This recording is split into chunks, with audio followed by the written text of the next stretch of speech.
Bom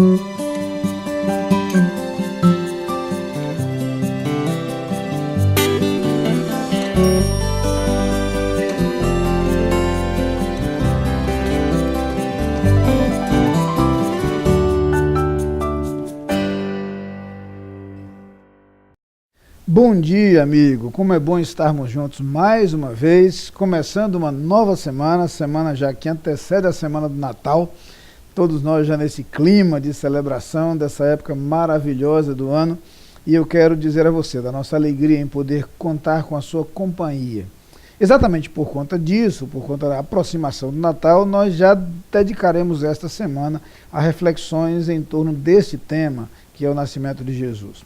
Mas antes de ir ao nosso estudo da Palavra de Deus, eu quero desejar aquele feliz aniversário para você que hoje completa mais um ano de vida. Parabéns para você, que Deus o abençoe grandemente, que a sua vida seja dirigida e cuidada por Deus. A todos, portanto, o nosso convite para que o programa de hoje seja dedicado à reflexão, ao estudo da Palavra de Deus, no desejo de que essa palavra fale ao seu coração.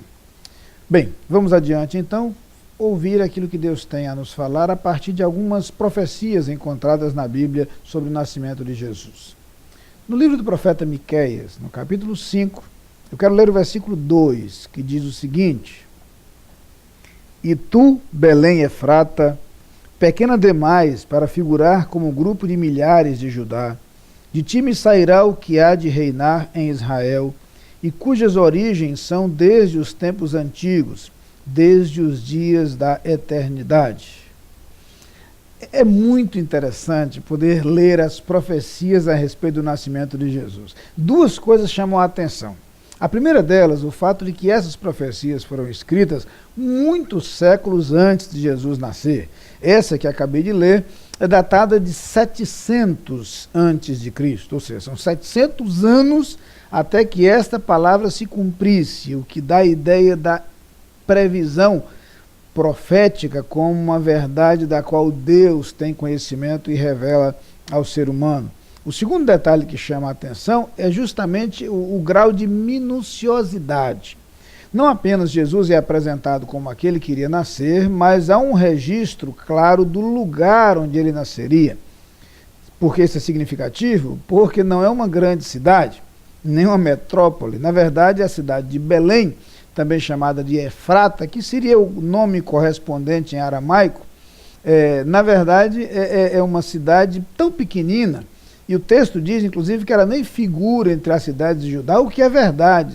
Há algumas narrativas bíblicas em que há uma relação de todas as cidades de Judá. Acontece isso, por exemplo, no livro de Neemias, acontece no livro de Josué, e nessas listas de cidades de Judá, Belém sequer aparece. Então era realmente uma cidade insignificante, que acaba ganhando importância exatamente por causa de quem nasceu lá. Primeiro porque nasceu ali o rei Davi, o grande rei da história de Israel, nasceu na pequenina cidade de Belém.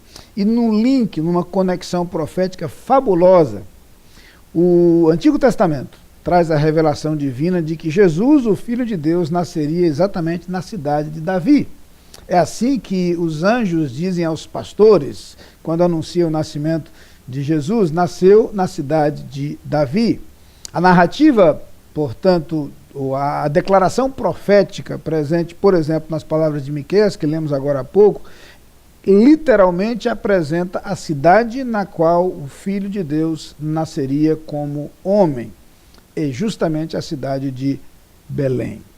A partir do nascimento de Jesus, aí sim, a cidade de Belém ganha um outro significado, uma outra dimensão, e hoje é visitada por pessoas do mundo todo. No entanto, aquela era uma pequenina cidade, uma pequena vila, e ali o Filho de Deus nasceu.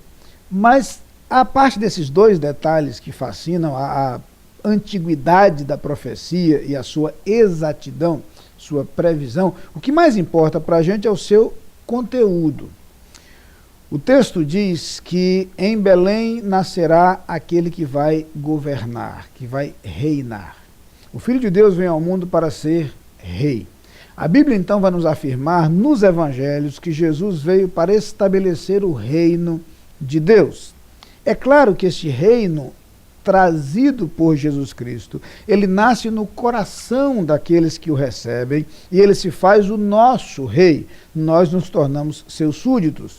No entanto, a previsão e a expectativa de um reinado pleno e absoluto é escatológica, ou seja, é futura. Nós temos uma expectativa final da implantação plena desse reino de Deus. Nós estamos referindo à eternidade, que ainda não conhecemos porque ainda não chegamos lá. É importante entender, portanto, que Jesus, o Filho de Deus, viria para reinar. Mas é importante ir a um outro detalhe dessa profecia. O profeta Miqueias diz ao final desse versículo que este que virá reinar, ele existe desde os tempos da eternidade. A nos lembrar que, embora Jesus tenha nascido como ser humano em Belém, ele não veio a existir quando nasceu em Belém. Ele foi encarnado. Capítulo 1 do Evangelho segundo João fala muito bem sobre isso. João diz logo no início desse capítulo: no princípio era o Verbo estava com Deus, o Verbo era Deus, ele estava no princípio com Deus, todas as coisas foram feitas por ele, sem ele nada do que foi feito se fez. Jesus sempre existiu ao lado do Pai, como Deus. Por isso as coisas criadas foram criadas por ele. Por isso ele estava no princípio. Esse Filho de Deus, portanto, que sempre existiu, assumiu a forma humana. Como ser humano, sujeitou-se às limitações próprias da existência humana. Paulo fala muito bem sobre isso no capítulo 2 da carta aos Filipenses, a partir do versículo 5, quando ele diz que Jesus se esvaziou, para trazer a ideia de que ele precisou abrir mão do uso de seus atributos, para se tornar semelhante aos homens e conviver com as limitações inerentes à humanidade. Mas ele se fez homem com um propósito. Foi como homem que ele viveu entre nós. Foi como homem que ele foi levado à cruz e morreu para a nossa redenção. Toda a promessa de que Jesus um dia viria ao mundo tem um propósito. Jesus viria para ser o nosso Salvador. Por isso é tão bom celebrar o Natal, como lembrança de que Deus nos ama e que se interessa por nós, como lembrança de que Deus em Cristo nos salva e nos traz vida eterna. Vamos orar? Pai querido, muito obrigado pela vinda de Cristo ao mundo, tão claramente predita séculos antes de acontecer. Muito obrigado pelo propósito da vinda de Cristo para estar conosco, para conviver entre nós, mas sobretudo para ser o nosso Salvador.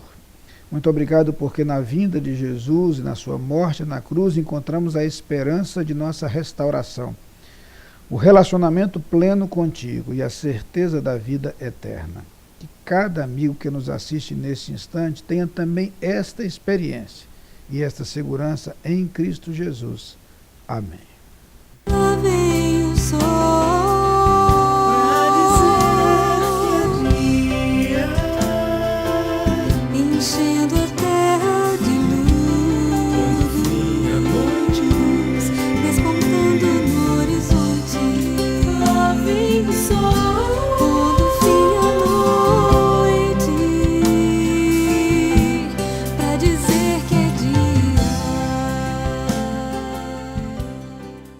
Colégio Americano Batista, educação para toda a vida. Do infantil ao ensino médio, você tem no Colégio Americano Batista profissionais, professores, mestres e doutores, qualificados desenvolvendo atividades com competência e valores cristãos. Venha fazer parte desta conquista. Está aberto o processo seletivo para novos alunos da manhã e tarde. Prova dia 28 de novembro. Informações 2122-5599. Colégio Americano Batista, há mais de 100 anos educando gerações.